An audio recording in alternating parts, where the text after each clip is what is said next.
সম্মানিত অতিথিবৃন্দ, আমার প্রিয় বন্ধুগণ ও সাংবাদিক ভাই ও বোনেরা, আসসালামু আলাইকুম। মানবাধিকার বলতে বোঝায় এমন কিছু মৌলিক অধিকার যা প্রতিটি মানুষ জন্মের পর থেকে পেয়ে থাকে। জাতি, ধর্ম, বর্ণ, লিঙ্গ, ভাষা, দেশ কিংবা সামাজিক অবস্থা, যে কোনো ভেদাভেদ ছাড়াই প্রতিটি মানুষ এই অধিকার পেয়ে থাকে। 1948 সালের এই দিনে জাতিসংঘ সর্বজনীন মানবাধিকার ঘোষণাপত্র গৃহীত করে। এই ঘোষণাপত্রের মাধ্যমে বিশ্ববাসী প্রথমবারের মতো স্বীকৃতি দেয় সব মানুষের মর্যাদা ও অধিকার সমান। মানবাধিকার শব্দটি শুনলেই আমাদের মনের প্রথমে যে বিষয়টি আসে তা হলো স্বাধীনতা, কিন্তু বাস্তবে মানবাধিকারের পরিধি আরও অনেক বড়।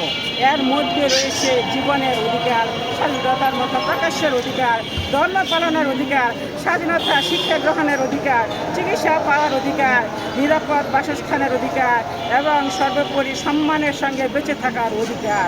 কিন্তু একবিংশ শতাব্দীতেও আমরা দেখতে পাই পৃথিবীর বহু মানুষের মৌলিক অধিকার আজও লজ্জিত হচ্ছে।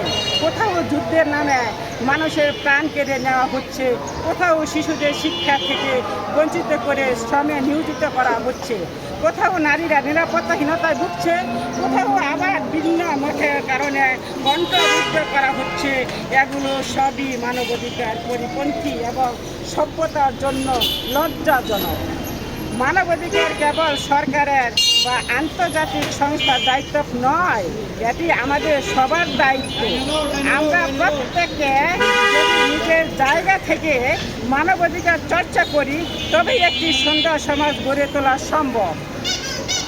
আমরা যখন কাউকে অবহেলা করি না, কাউকে ছোট করি না, কাউকে অন্যায়ভাবে বিচার করি না, তখনই আমরা মানবাধিকার রক্ষা করছি। রাস্তার একজন অসহায় মানুষ, স্কুলে একজন পিছিয়ে পড়া শিক্ষার্থী বা সমাজের একজন সুবিধা বঞ্চিত নাগরিক, তাদের পাশে দাঁড়ানোই হলো মানবতার প্রকৃতি পরিচয়। আজকের এই দিনে আমাদের প্রত্যেকের উচিত নিজের অন্তরের দিকে তাকানো এবং শপথ নেওয়া। আমরা অন্যায়ের বিরুদ্ধে রুখে দাঁড়াবো, বৈষম্যের বিরুদ্ধে কথা বলবো এবং যেখানে সম্ভব হবে সেখানেই মানবতার পক্ষে ভূমিকা রাখবো। আসুন একটি এমন পৃথিবী গড়ার স্বপ্ন দেখি যেখানে কোনো শিশু না খেয়ে থাকবে না, কোনো নারী নির্যাতিত হবে না, কোনো মানুষ তার মত প্রকাশের জন্য কৃত থাকবে না। আসুন ভালোবাসা, সহানুভূতি ও সমবেদনার আলো আমরা একটি মানবিক সমাজ গড়ে তুলি। অপরিচয়, ন্যায় বিচার, ইতিবাচক সমতা, অর্জনযোগ্য স্বাধীনতা, মানবাধিকার, সবার অধিকার।